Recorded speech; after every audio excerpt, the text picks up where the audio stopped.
You're such a genuine gem. Thank you for clicking on my video. I'm Brooke Makenna, but today's case is the solved case of David Michael Krueger. Now, he was a teenage serial killer, and killer kids are one of the most important cases for me to talk about personally because of how dangerous they can really be and how little people want to acknowledge that.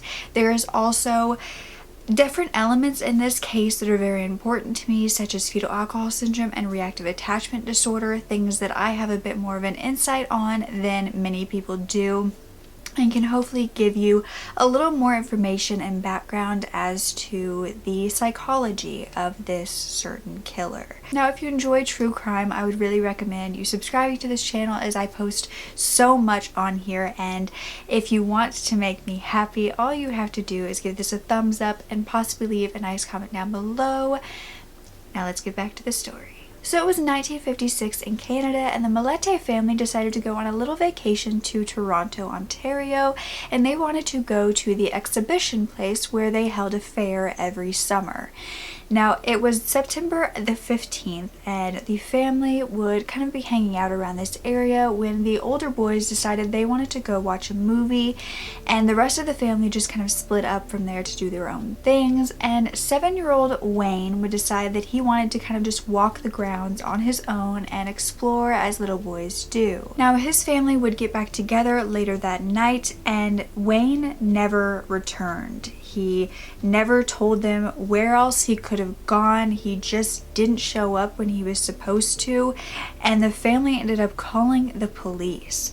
After searching all night, he was found the next morning in the bushes, and he was deceased, and he was dressed, although it appeared as though he had his clothes taken off and then he had been redressed. He was wearing a British schoolboy blazer as well as a shirt and plaid trousers, and they just kind of appeared as though they had been thrown back on. He was face down as though his face had kind of been shoved into the dirt, and he also had bite marks on his body. Now, this was one on his calf and one on his butt, and that was something that was the most disturbing to everybody. Around the crime scene, there was also pennies scattered about, as well as a pile of human feces. And when the autopsy was finally done on his body, it was found that he had not been sexually assaulted. Now, nobody knew what had happened. There was very little witnesses that even would have been possible because this was such an isolated area.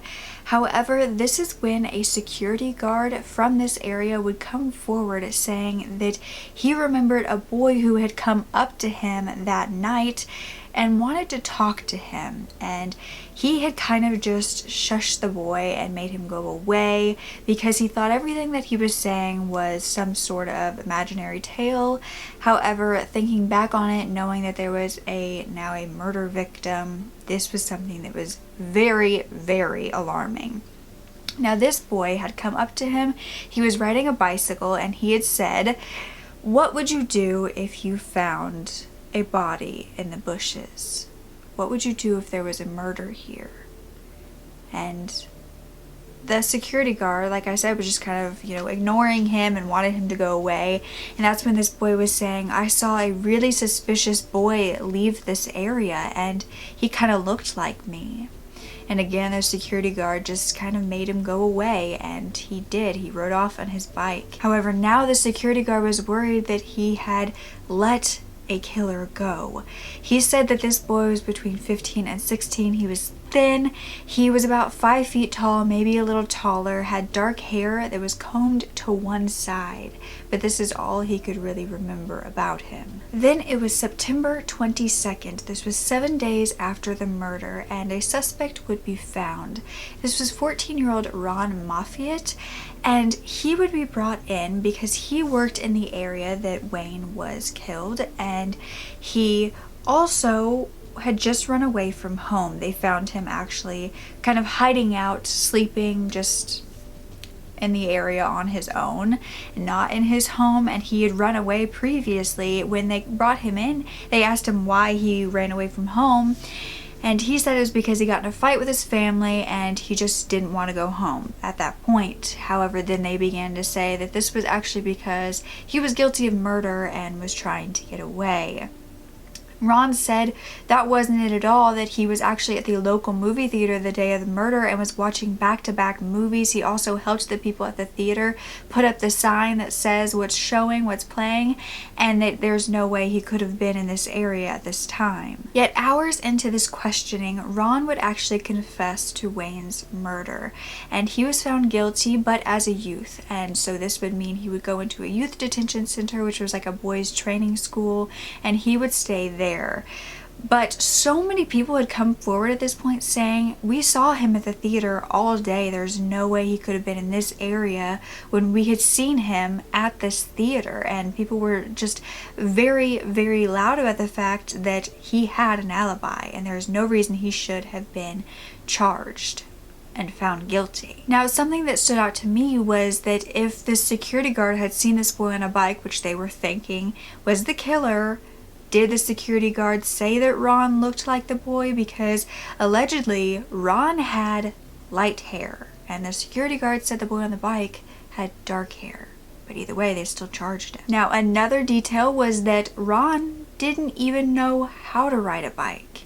So how could he have been the boy on the bike? But now Ron was locked away, and yet in about a month there would be another murder. One that made it certain that Ron was not the killer. You see, a 9-year-old named Gary Morris was found at Cherry Beach, and this was about 20 minutes away from the first murder, and this was on October 6th. Now, Gary had been playing with a friend when a boy on a bike approached them and asked if he wanted to go to Cherry Beach and shoot some paper clips at pigeons. And when Gary's body was found, there were paper clips all around the crime scene, as well as him being redressed in his own clothes. Now, the most disturbing part had occurred once again. There was a bite mark on Gary's throat. Although his cause of death was said to be a ruptured liver from someone basically bouncing on his back, like they were jumping up and down on him. Even though police knew this was an almost identical MO to Wayne's murder, they didn't release Ron. And they said that it was just because there was maybe 2 killers who were doing the same exact thing and they needed to catch this other one. But granted, in Toronto at the time, there was a very low crime rate and they really had no idea what they were doing, and the fact that there was even murders happening at all was baffling to them. Unfortunately, that would lead to an unsolved murder of Gary, a wrongful verdict in Wayne's murder, and another murder to occur later. It was 3 months later, January 19th, 1957, when a 4-year-old Carol Voice would be found under Bloor Viaduct, which was basically like an overhead bridge system in Toronto, and her body would be found naked.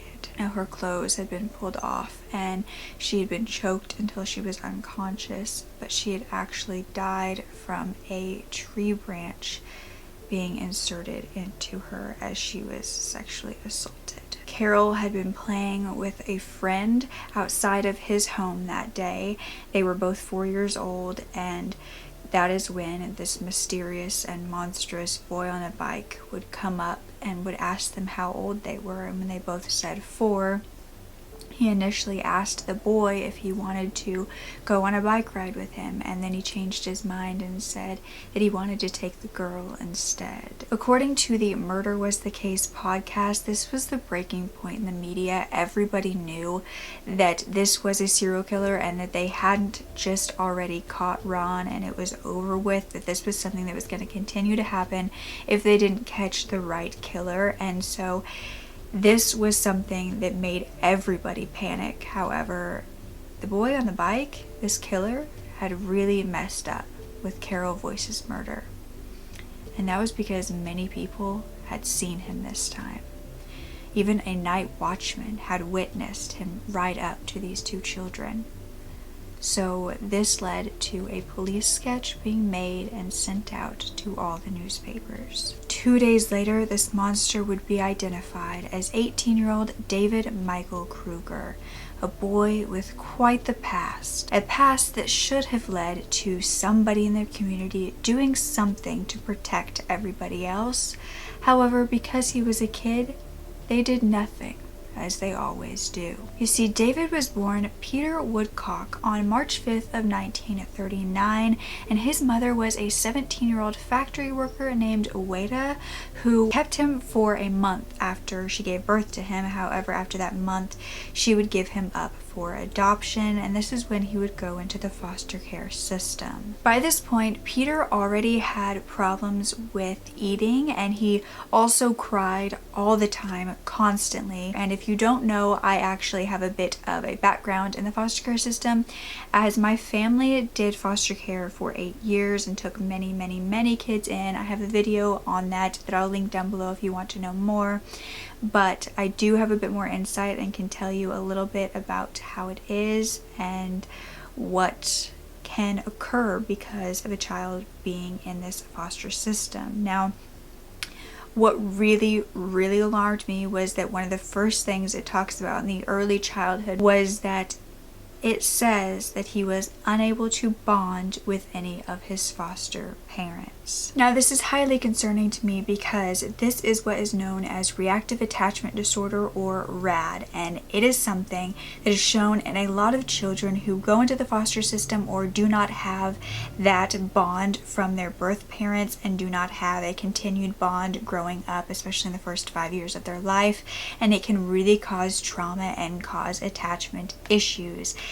But this is something that can make it extremely difficult for not only the children, but also the families taking them in and their possible later on adoptive family. So far, there is no cure for this even today, and back then I'm sure they didn't even know what reactive attachment disorder was, but RAD children often choose to lash out when they are shown any sort of affection or love, anything that they can do to keep themselves from attaching to other people, especially those who are their caregivers. Many of them will often want to sabotage any exchange of love, and if they do accept that love, they will often do something to counteract that is twice as horrible, to make sure that the love that was accepted is kind of pushed away after that. They will often avoid touch at all costs, and if you do, say, initiate a hug, they might allow it to occur, and they will be very angry with themselves if they do so.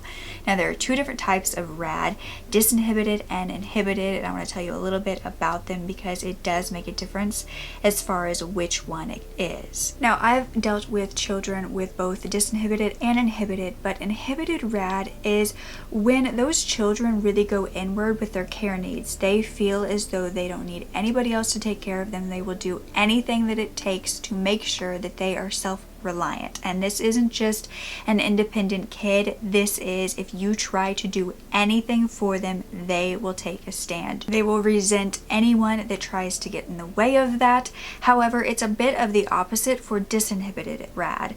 Now, this is the children that want that care from other people. However, they don't want it from anyone who will get too close. So basically, they will find that attention, that care from somebody. However, the minute that somebody gets too close, they will push away. They are okay with the temporary, but they don't want it to be an attachment at all. Now, the biggest problem that I've come across with these children is the manipulation that can happen. Now, if you are someone who doesn't believe that a child can manipulate you, these children can really take advantage of people who aren't aware, because it is something that they are very good at. They appear to be the sweetest, kindest, loving children to get what they want out of you, but the minute that you try to get too close, or you know their ways and don't allow them to manipulate you, this sweet child becomes scary in front of your eyes like that. Now, many don't want to label children or think of them in a dark manner in any way, and I can understand that, but as a woman who has dealt with many RAD children, I want to let you know that it is scary. So if somebody is telling you that these things are happening, don't automatically think they're being dramatic or that that couldn't occur. Maybe listen and maybe look a little bit closer. And once these children have RAD, no amount of love can fix that. You can try your hardest, you can give them so much love that it's almost draining you of it, and they will just despise you for those efforts. And that is the hardest thing, to know that there is no cure. And the reason why I wanted to tell you all of this is because I truly believe that Peter Woodcock, who would become David Michael Krueger, had RAD. So going forward, let's keep that all in mind. Now, Peter was very scared of people approaching him, what they called terrified, by the time he was 1. Now, was this that he had possibly just not liked people and didn't want to be close to them, or was this a sign, another sign of RAD? I can't be too sure. However, he would also have a lot of problems with speech, and he would only communicate with animal noises. Unfortunately, at the age of 2, he would be put into a not so amazing foster home, and he had to be taken to the hospital because he had been beaten. But after that, he was put into a amazing foster home where they would keep him until he would be locked away, and they never adopted him. He did stay with them for many, many years, and this was about at 2 or 3 years old that he would enter the home of the Maynards. He was with Frank and Susan Maynard, and when he went with them, his screaming when someone would approach him kind of subsided. However, at this point, he was going to school and he couldn't handle being around his peers. He would often run away if he had to be near any of them or just any of them talk to him. He did not like that, did not like being around them. His foster family would often take him to therapy to get him help with all of these problems. They would take him to the hospital for sick children, but nothing was helping and no one could really understand why. He was then put into a private school to hopefully deal with the fact that he didn't like his peers in public school, but this didn't help either. By the age of 11, his behaviors really began to escalate, and at the Children's Aid Society, an interview was actually conducted of him, and he was described as an angry little boy. Now, in this interview, you can really see where there was manipulation and where it also started to fade, and where this interviewer really began to see his true side, and then other parts she was still being manipulated. So I'm going to read it to you and see if you can kind of pick out the difference between the two, but I thought it was really interesting to add this in because it shows that even as a really young child, he was showing this sort of mindset and behavior already. Slight in build, neat in appearance, eyes bright and wide open, worried facial expression, sometimes screwing up of eyes, walks briskly and erect, moves rapidly, darts ahead, interested and questioning constantly in conversation. He attributes his wandering to feeling so nervous that he has to get away. In some ways, Peter has little capacity for self-control. He appears to act out almost everything he thinks and demonstrates excessive affection for his foster mother. Although he verbalizes his resentment for other children, he has never been known to physically attack another child. Peter apparently has no friends. He plays occasionally with younger children, managing the play. When with children his own age, he is boastful and expresses ideas which are unacceptable and misunderstood. This was also around the time that he was with a social worker at the Canadian National Exhibition, where he told her, "I wish a bomb would fall on the exhibition and kill all the children." This caused him to be sent to a school for the emotionally disturbed, but again, nothing helped him. In fact, there he began to express his strong sexual urges, and when he was 13, he actually had sex with a 12-year-old that was also in this school. And by the age of 15, he was let out of this hospital, and at 16, he was put into public school. He could still not get along with his peers, and in fact, Murder Was the Case podcast even recognized the manipulation that was happening at his new public school. He would often get really good grades, but he would make the teachers feel bad for him as far as his peers and the bullying that was happening. And they would say things like, "Oh, but you're such a good student," and he would say, "Oh, I'm sure you can teach me more," and just was constantly complimenting them and wanting them to give him that recognition. In other words, he was playing a game with them, and they all fell for it. And his foster mother at this point even came home one day to find her pet bird deceased, and it was laid out on the piano in a manner that was like ritualistic. It had candles all around it, and everybody believed that Peter had killed this bird. As he got older, he began to be okay that he was more of a loner. He got a red and white bicycle, and he would often ride around, and he would hang out with kids much younger than him because he had this bike and they loved it and they would want to go on rides with him. And he was telling his family that he was in this imaginary gang. Well, he told them he was in this gang, but they knew it was imaginary. That it was the Winchester Heights gang, and it was 500 boys who would ride with him. However, he was really murdering children. But now he was caught, and he confessed immediately to the murders, and what he said next was a little strange, but he said, "My fear was that Mother would find out. Mother was my biggest fear. I didn't know if the police would let me at her." But David would go to trial, and this would mean that Ron was officially released, being kept in this detention center for all of that time. But now they had the right killer, and on April 8th of 1957, an entire line of psychologists and psychiatrists came forward, having looked at everything that David was and why he did things and just how he acted, and they had no idea what was wrong with him. They literally could not diagnose him. They only knew that he was extremely disturbed.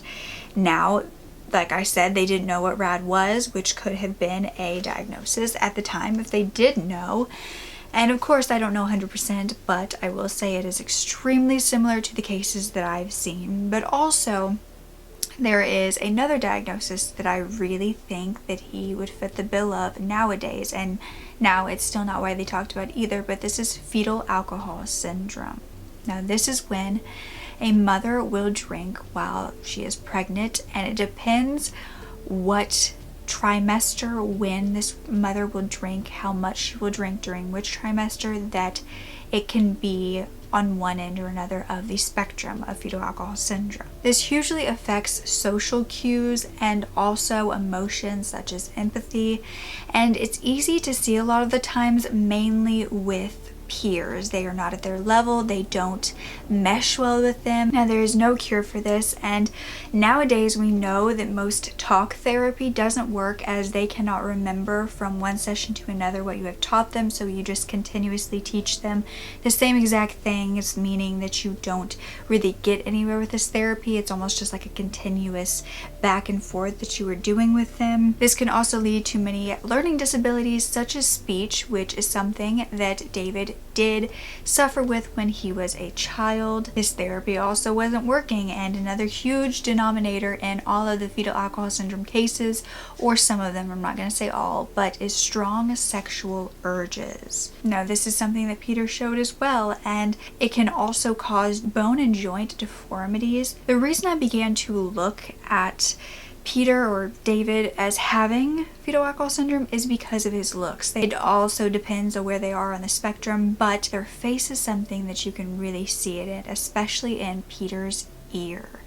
The minute I saw that, and I showed it to my mother too, the minute we saw that, we knew that he had some form of it. Now, fetal alcohol syndrome, in my experience, is something that can truly affect them differently day to day. One day they can do amazingly, and you can think that they're really, they're catching up to their peers, they're doing great, and then the next day it's horrible, and you can't really tell what day it's going to be until it's happening. 4 days into the trial, on April 11th, Peter was found not guilty by reason of insanity, and he was put into a maximum security mental health center to get better. However, there he would be diagnosed as a psychopath, and they would begin to give him a form of psychiatric therapy, which was called personality breaking, where they would give them LSD treatments and they would put them with another inmate, another patient, and they would have them challenge their belief systems, basically making them better at their emotions, better at expressing them, better at having different feelings and opinions than other people. But it was said that Peter, once again, was not changed by these treatments. He only became a better psychopath. And that is seriously something that I read. It is actually horrible to put psychopaths into group therapy. I think Murder Was the Case said this again, and I had never heard of this. Check out their podcast if you haven't. It's incredible. But because their whole thing is manipulation, they just learn what you want to hear from them. They learn of other people's behaviors and how to look better than them, look more sane than them, so they can get out, so they look better. And really, they just knew how to manipulate you. While in there, though, Peter was not a good prisoner by any means. In fact, he was extremely sexual, and he began to tell people that he had this gang called the Brotherhood outside and that they could be in it, but they would have to perform oral sex on him, as well as giving him cigarettes to join. Now, eventually they said that he wasn't showing any signs of super aggressive behavior, and so they basically sent him to a less secured hospital called the Brockville Psychiatric Hospital, and they would give him day passes. They would let him go do things outside of the hospital, and during one of those passes, he took it to go see the movie The Silence of the Lambs, about a killer. He would then change his name to David Michael Krueger for whatever reason, and at this time he would also become friends with a former inmate or patient at this hospital called Bruce Hamill. Bruce had been in the hospital because he stabbed his elderly neighbor several times, but Bruce had already been released and was now a security guard at the Ottawa courthouse. Now, the staff at this hospital said that Bruce was cured and that's why they let him go, but he was not cured, and he adored David. And so David began to tell him that there was this brotherhood that could solve all of his problems, but he had to do one thing. He had to kill a patient at this hospital. So it was July 13th, 1991, when a patient named Dennis Kerr would head to the woods near the Brockville Psychiatric Hospital to meet two men. Now, Bruce Hamill had gone to the hardware store to get a plumber's wrench, a hatchet, knives, and a sleeping bag before signing David Michael Krueger out of the hospital on a day pass. They then invited Dennis out with them, saying that they could loan him $500 if he were to come. So he did. Except when he got there, David hit him over the head with a pipe wrench and beat him to death. And then David and Bruce began to stab and mutilate him, almost decapitating him.